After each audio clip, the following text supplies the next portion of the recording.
Hello friends, इस video में हम बात करेंगे एमिक फोर्जिंग आईपीओ की। तो ये एक सेमी आईपीओ है और ये 29 नवंबर यानी कि कल ओपन होने जा रहा है और 1 दिसंबर को क्लोज हो जाएगा।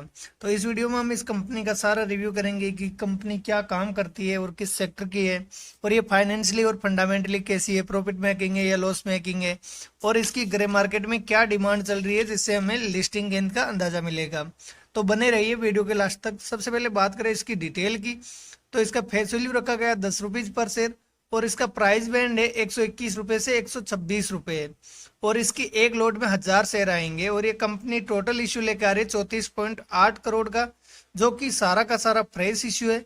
और इस आईपीओ की लिस्टिंग होगी बीएसई एसएमई पर। अब बात करते हैं कि ये कंपनी करती क्या है और किस सेक्टर की है। तो ये कंपनी 2007 में स्थापित हुई है, तो अपने सेक्टर की काफी एक्सपीरियंस कंपनी है और इसे पहले काली माता फोर्जिंग पीवीटी एलटीडी के नाम से भी जाना जाता था। और ये कंपनी विभिन्न उद्योगों के लिए जाली घटकों को बनाती है। कंपनी सूक्ष्म रूप से मशीन चालित उपकरणों का विनिर्माण करती है, जैसे door, shaft, blank, complete finishing engineering, spare part और gear coupling, hub, round, flange और सभी प्रकार के इंजीनियरिंग कलपुर्जे जैसे ग्राहक की विशिष्टता और अंतर्राष्ट्रीय मानकों के अनुसार ये प्रदान करती है। यानी कि ये इंजीनियरिंग से जुड़ी हुई कंपनी है। तो ये साफ्ट, ब्लैंक, इस टाइप के जो स्पेयर पार्ट रहते हैं वो बनाती है। और इसके साथ ही ये सीमेंट उद्योग, चीनी और अन्य संबंधित उद्योग उत्पादन मुख्य रूप से कार्बन, इस्पात, मिश्र धातु स्टील, स्टेनलेस स्टील, निकेल और टूल्स मिश्र धातुओं में निर्मित है। यानी कि ये इंजीनियरिंग से रिलेटेड आइटम को मैन्युफैक्चर करती है और फिर उनकी सप्लाई करती है। तो ओवरऑल देखें तो ये कंपनी का सेक्टर काफी बढ़िया है और ये डिमांडिंग सेक्टर है, क्योंकि इनकी जो इंजीनियरिंग का युग है तो इनकी डिमांड हमेशा रहने वाली है। तो ओवरऑल इसकी डिमांड काफी अच्छी रहने वाली है आगे भी। अब बात करते हैं ये कंपनी फाइनेंशियली कैसी है, प्रॉफिट मेकिंग है या लॉस मेकिंग है। तो सबसे पहले बात करें इसके एसेट की, तो 2022 में एसेट था 3163 लाख, जो 2023 में बढ़कर हुआ 6107 लाख और फर्स्ट 2 क्वार्टर में ये बढ़कर हुआ 6367 लाख। बात करें रेवेन्यू की, तो रेवेन्यू 2022 में 7138 लाख था, जो 2023 में बढ़कर हुआ 11683 लाख और फर्स्ट 2 क्वार्टर में ये हुआ 2979 लाख। और प्रॉफिट आफ्टर टैक्स की बात करें तो 2022 में 86 लाख का प्रॉफिट जनरेट किया और 2023 में इसने 980 लाख का प्रॉफिट जनरेट किया। यहाँ पे जबरदस्त उछाल आई है इसके प्रॉफिट में और फर्स्ट 2 क्वार्टर में इसने 359 लाख का प्रॉफिट जनरेट कर चुकी है। यानी कि कंपनी साल दर साल काफी अच्छी ग्रोथ कर रही है। बात करें नेटवर्थ की, तो 2022 में नेटवर्थ थी 767 लाख, जो 2023 में बढ़कर हुई 1983 लाख और फर्स्ट 2 क्वार्टर में ये हो गई 2338 लाख।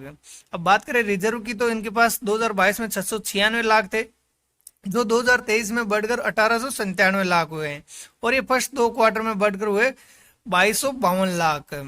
अब बात करें इनके ऊपर बोरोविंग की, तो 2022 में बोरोविंग इनके ऊपर थी 1071 लाख, जो 2023 में घटकर हुई 385 लाख और फर्स्ट 2 क्वार्टर में ये और घटकर 287 लाख रह गई है। यानी कि कंपनी काफी अच्छी ग्रोथ कर रही है कि प्रॉफिट साल दर साल बढ़ रहा है और बोरोविंग साल दर साल कम हो रही है। तो ये कंपनी के लिए काफी अच्छा पॉइंट है। अब बात करें इसके की इंडिकेटर की, तो इसका पी निकल कर आता है 1 का, जो कि आईपीएल आने के बाद में आ जाएगा 9.1 का, जो कि काफी बढ़िया है। और मार्केट कैप है इसका 132 करोड़ का और इसकी आरओई है 71% और आरओसी है 55%। इस कंपनी की आरओई और आरओसी दोनों ही जबरदस्त है। और डेप्ट की, जैसे कि हम पहले ही बात कर चुके हैं कि कुछ भी ना के बराबर है, क्योंकि इसके पास रिजर्व में काफी अच्छा पैसा है और प्रॉफिट भी काफी अच्छा बनाया है, तो ये कभी भी अपने लोन को चुकाने की क्षमता रखती है। और डेप्ट की वैल्यू आ रही है 0.2 की, जो कि काफी बढ़िया है। और अर्निंग पर शेयर वैल्यू है इसकी 12.8 की, जो कि काफी बढ़िया है। और रिटर्न ऑन नेटवर्थ 49%, ये भी जो आंकड़े हैं इसके काफी बढ़िया है। यानी कि कंपनी फाइनेंशियली और फंडामेंटली काफी स्ट्रॉन्ग कंपनी दिख रही है। अब बात करते हैं इसकी ग्रे मार्केट में क्या डिमांड चल रही है, जिससे हमें लिस्टिंग गेंद का अंदाजा मिलेगा। तो आज की डेट में इसका ग्रे मार्केट में कोई भी प्रीमियम रन नहीं कर रहा है, यानी कि 0 रुपए पे रन कर रहा है। यानी कि इसमें लिस्टिंग गेंद मिलने के चांसेस काफी कम है, जबकि इसका सेक्टर काफी बढ़िया है और इतनी अच्छी फाइनेंशियल कंडीशन में फिर भी इसकी ग्रे मार्केट में डिमांड ना के बराबर चल रही है। ये थोड़ा मतलब नेगेटिव है कि इसकी डिमांड नहीं है। बाकी कंपनी काफी बढ़िया है और प्रॉफिट भी अच्छा खासा जनरेट कर रही है, बट इसकी ग्रे मार्केट में डिमांड नहीं है। तो इसमें लिस्टिंग गेन के हिसाब से हम अप्लाई नहीं कर सकते, क्योंकि एसएमई आईपीओ बहुत रिस्की होते हैं। अब बात करते हैं इसकी प्रमोटर होल्डिंग की। तो आईपीओ लाने से पहले इसकी प्रमोटर होल्डिंग है 78% की, जो कि आईपीओ लाने के बाद में रह जाएगी 57% की। यानी कि आईपीओ लाने के बाद भी इसकी काफी अच्छी प्रमोटर होल्डिंग बच जाएगी। जिसका 50% से ऊपर अगर प्रमोटर होल्डिंग है उसको काफी अच्छा माना जाता है। अब बात करें इसकी लॉट साइज की, तो रिटेल कैटेगरी में मैक्सिमम एक लॉट के लिए अप्लाई कर सकते हैं, जिसके लिए 1000 शेयर के लिए हमें अप्लाई करना होगा और इसके लिए 1,26,000 रुपये हमें इन्वेस्ट करना पड़ेगा। और एचएनआई कैटेगरी में मिनिमम 2 लॉट के लिए अप्लाई कर सकते हैं। और फ्रेंड, कोई भी कंपनी आईपीओ तभी लेकर आती है जब या तो उसको अपने ऊपर की उधारी चुकानी है या अपने बिजनेस को एक्सपेंड करना है। तो ये कंपनी आईपीओ का जो पैसा यूटिलाइज करेगी उसमें नई मैन्युफैक्चरिंग यूनिट की फैसिलिटी अवेलेबल कराने के, यानी कि अपनी कंपनी की और ग्रोथ करने के लिए पैसा यूटिलाइज करेगी, जो कि काफी अच्छी बात है। और अब बात करें इसकी रिजर्वेशन की, तो क्यूआईबी के लिए 50% रिजर्व रखा गया है और रिटेल कैटेगरी के लिए 35% रिजर्व रखा गया है और एनआईआई एचएनआई कैटेगरी के लिए 15% रिजर्व रखा गया है। बात करें इस आईपीओ के अलॉटमेंट की, तो इसका अलॉटमेंट आएगा 6 दिसंबर को और इसका रिफंड हो जाएगा 7 दिसंबर को और इसके शेयर डीमेट में क्रेडिट हो जाएंगे 8 दिसंबर को और इस आईपीओ की लिस्टिंग होगी 11 दिसंबर को। अब फ्रेंड, हमने इस कंपनी का सारा रिव्यू कर लिया है, कंपनी किस सेक्टर की है, क्या काम करती है, फाइनेंशियली फंडामेंटली कैसी है, ग्रे मार्केट में डिमांड क्या चल रही है। तो अब हमें डिसीजन लेना है कि इसमें अप्लाई करना है या अवॉइड करना है। तो अगर लिस्टिंग गेन के हिसाब से देखें तो इसमें लिस्टिंग गेन मिलने के चांसेस काफी कम है, जबकि कंपनी काफी बढ़िया है, फाइनेंशियली फंडामेंटली काफी स्ट्रॉन्ग कंपनी है। फिर भी इसकी ग्रे मार्केट में डिमांड न होने की वजह से हमें लिस्टिंग गेन का चांसेस काफी कम लग रहा है।